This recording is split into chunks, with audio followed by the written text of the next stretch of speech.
So I'm Carly van Skalkbeek and currently the principal of Spark Bramley, part of the Spark Schools network. Nice. Hello. Is it working? Yeah. Yeah. So my name is Jonathan Novotny. I run a nonprofit organization called Change the World Trust, which is rebranding to Code for Change, and our primary objective is to create coding communities in secondary schools through a very innovative and inclusive model. Very cool. So we're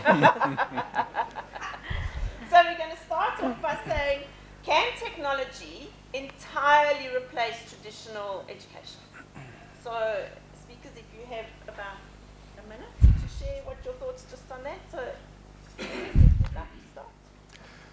Well, I think the answer, and I hate saying no, but I think the answer has to be no.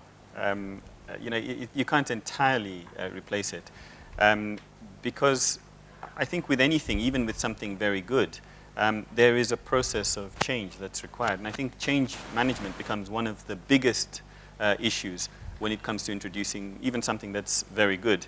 I'm reminded of the story of the pastor who's trying to move a piano in the church from one side to the other.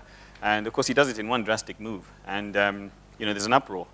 Then he realizes that what he needed to do was just move it an inch every week, and by the end of 3 months, he'd managed to achieve his objective, and everybody thought this was amazing. We've got to work with the existing infrastructure. You've got to work with the teachers, and very importantly, you've got to work, especially when you're dealing with countries that have a huge government influence on the schooling system, particularly the primary schooling system. You've got to work with building the capacity within that delivery mechanism, because that's how you achieve sustainability. I don't think you can replace entirely with technology, because your teachers are fundamental in a child's education, in the sense that through technology you can't differentiate your instructional teaching, you can't check for understanding, and that's why the role of the teacher is so essential. There's a point where you can bring technology in, but your teacher needs to play the fundamental role. Jonathan, your view? Oh, well, that would mirror that of Coralie, because, I think leaders and role models are, and just like parents, are just a critical part of development, just like any relationship. We grow through relationship and through interacting and bouncing off of ideas. I do believe if we define the traditional model of education, I think it's shifting and for good, and we're beginning to see more the power of the mind of young people in business and innovation, and the way that they're able to absorb information and the new ways that the world is evolving in. So I think, from my current hypothesis is that we should learn more from children. Traditional education, depending how you find it, is changing. I work with technology and I promote technology, but I don't think technology solves any of our problems. Our hearts and our intrinsic desires need to shift before technology is an enabler of what we desire. I believe in the emotional aspect. Technology can't give you that emotion and that investment, the care that teachers can. You can all probably remember your best and your worst teacher, but you're not going to tell me that your best teacher was a Pentium 2 or MS-DOS computer. And teachers have that kind of holistic view of a child versus the technology just seeing you as somebody utilizing it. It's like when you go to the bank doesn't care how much money you have, it can only deliver what it is asked to do, or what you have. Nice. Yeah, good one. So if we look at what all of you are saying, and I think we're all in agreement that we live in a community, we live in a society, and therefore the teacher is still really important, and I think always will be, because we live in families and communities. And the technology is there to enable, to enhance, to assist. So it has different functions, roles, and over time it will change and it will evolve. But the relationship that a teacher has with a child, I don't think can be replaced by the technology. I'd like to open it to the floor. Is there anybody on the floor who disagrees with us and thinks technology can be everything? I don't see the roving mic. Okay. Thanks a lot. I'm Ben Anderson. Is it on? Ben Anderson. Technology. Ben Anderson. There you go. I'm from the Venture Institute. I want to say, in a sense, I disagree. Learning didn't start with traditional learning. Learning started when there was no specialists, and people were learning from each other through experimentation. People learned. But with the coming of the press and the media, printed media, we developed into what is now called traditional learning, where there was an expert who proposed and promoted an idea of pedagogy and said, I know, and therefore you can learn from it. So if we talk traditional learning, I want us to be clear, what is traditional learning? In my conception, traditional learning is what we refer to as pedagogy with the specialists. Now, if technology is the next wave of digitization, then I want to ask, why are we so worried about the teacher being in the center? When learning started, there was no teacher. Why do we need, in a modern day, where information has opened up to all of us, why do we want to put the teacher in the center and still talk about traditional learning? So I think we agree with you there, because I think what you're saying is in terms of the role of the teacher is not necessarily in the center. It's just that there is a facilitator and a person within that space. So if we're talking traditional teaching, as in teacher-centered, can I have your opinions on that? Well, I'll go. I definitely think the teacher serves as a mediator between the information digitalized versus the information taken in. I mean, you can imagine a correspondent surgery student doing their practical via the web. That's not a doctor you would want to go to. Traditional education, on the other hand, it does have the sense of training people to do things that were kind of researched and put into paper. But the teacher really acts as the facilitator of learning versus the true fundamental knowledge that the child's actually going to perceive. And I would agree with Oliver in that sense. Your teacher has to be the facilitator in terms that she's delivering the content but allowing children to explore it with it in a creative manner.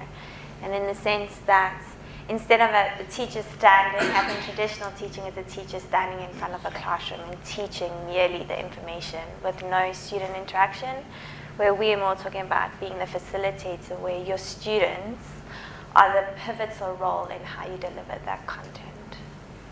Yeah, I mean, it's a really interesting point that you raise. I worked with somebody who felt that, the teacher was going to become obsolete and we needed to move in that direction with the way we developed the technology. But I think what's probably going to happen is there's a changed role of the teacher. So, we homeschool our child. He doesn't have a teacher, he has a facilitator, and he pretty much does his own learning. But there are times when he does need a teacher. So I think it's more of a changed role. And when you have these binary questions, sometimes it can produce slightly odd results.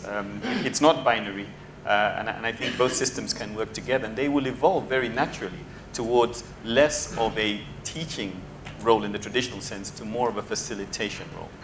Yes. I think I said a lot last time. Is that you wanted to say? No, I'm fine on this. Here's a hand. Yeah. Thank you very much. I think I agree with the point I'm making.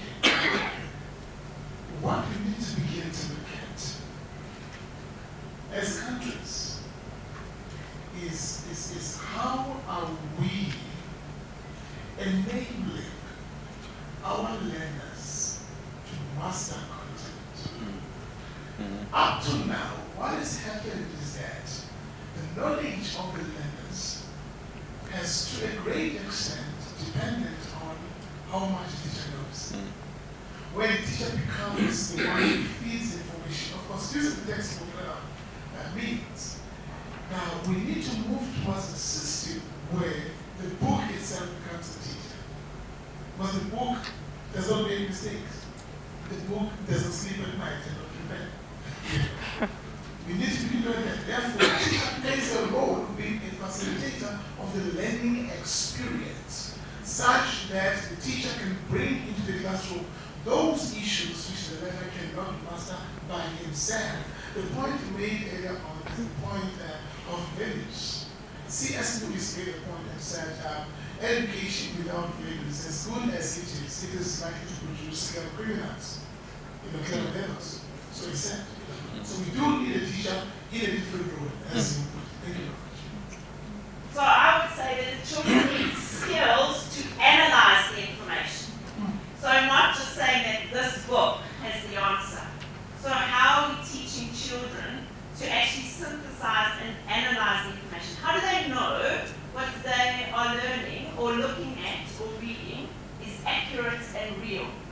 So getting children to question and to ask questions. Howard Blight from Agricolleges International. I think, in essence, there's a joint venture that takes place between the introduction of technology and the teacher. They both facilitate their own separate opportunities. A child is there to listen and implement, but also to investigate. And the one terminology that we haven't used yet today, we've used blended learning, but we haven't sufficiently used the concept of shared learning. And children, through technology and accessing the internet, through their mobile devices, on chat rooms, and that was mentioned briefly earlier on, are able to interact with one another. And that investigative process is what we need to instill in our children if we're going to make them the leaders of the future, is that investigate, and technology provides that opportunity. I think that's what's really interesting. And because it's such a wide range of technologies, we can also get children to learn to choose and to make decisions of what they want to use. Is it like this? Marlena Kruger from Mindful Education. Yes, I think I'm definitely also for blended learning approaches, and I think that is quite important because we are human beings. And if we look at learning and when it's optimized, it's with interaction and in social context. One of the very, very important things. Like a chat room and access to chat rooms, that is, if we compare superficial learning versus deep learning, you will also know about research showing us that learning via screens becoming superficial like the screens versus deep learning that's really much more contextualized and conceptually supporting the concepts rather than the content and the factual learning. So, and if you think of mobile learning or e-learning and how games and even educational games have been designed, we realize and must know that it's designed to disrupt, to addict, and therefore the engagement will be enhanced because it's designed like that. But if you look at human beings being human minds, body and spirits, we need to get the balance. And we can't afford to go the route that's already out there in the world, not using our brains to say, well, can we just step back and get the balance back?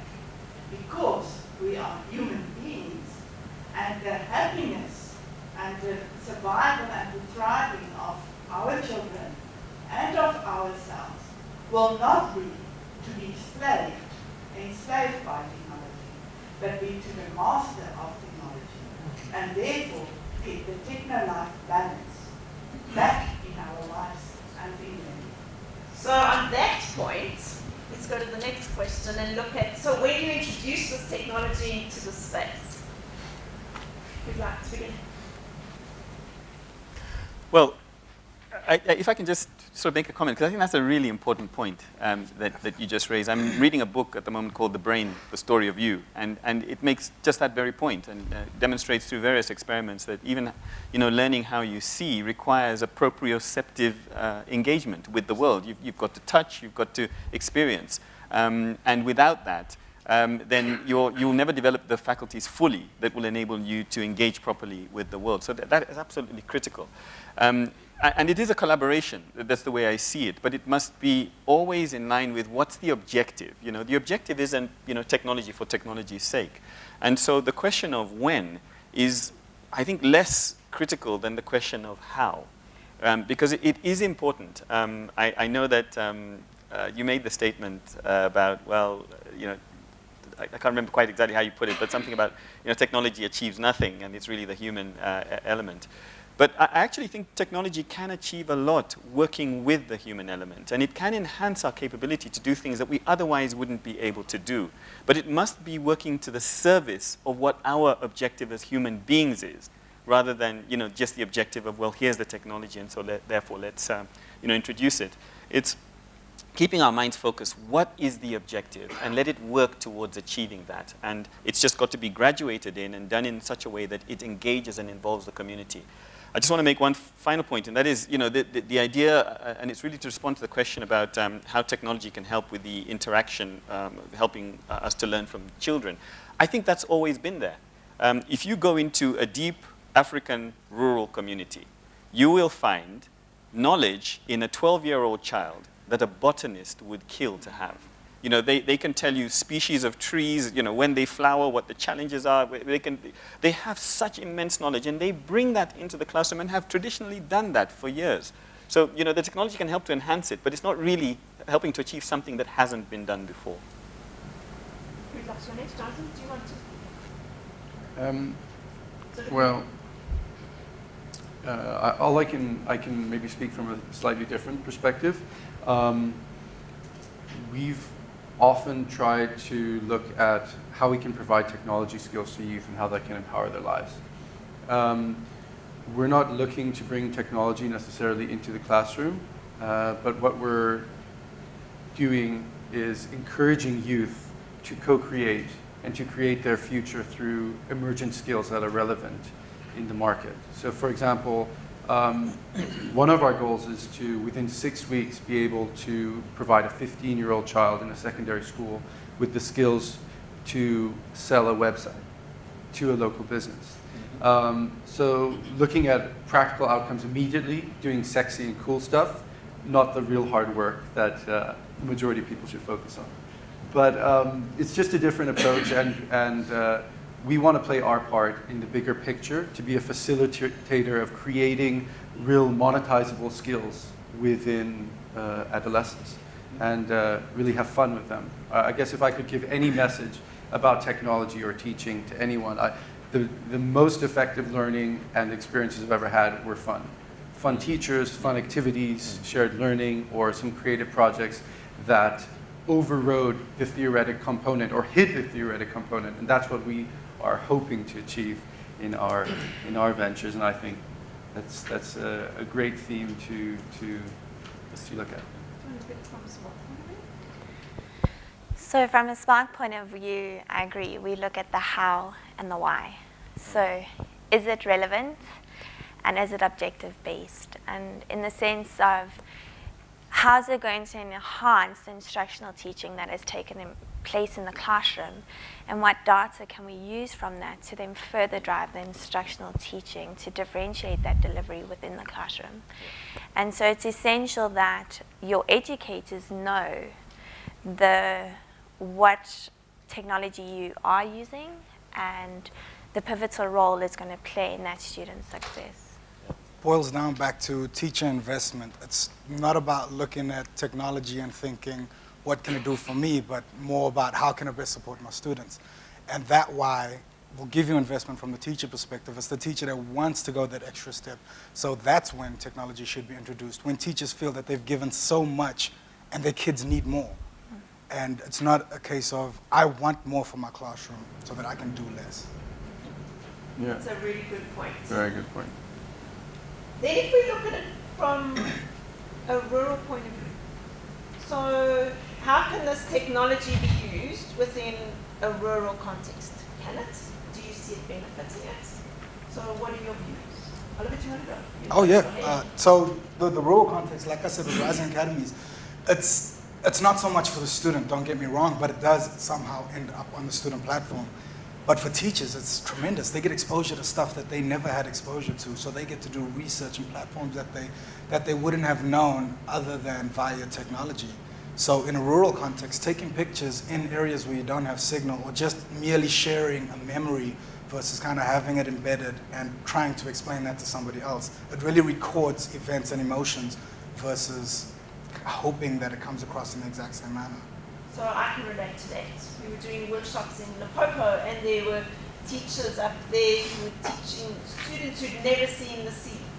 And so they were showing them YouTube videos of the sea and hearing the noise. And just for children to understand what it means when they have to understand what the sea is.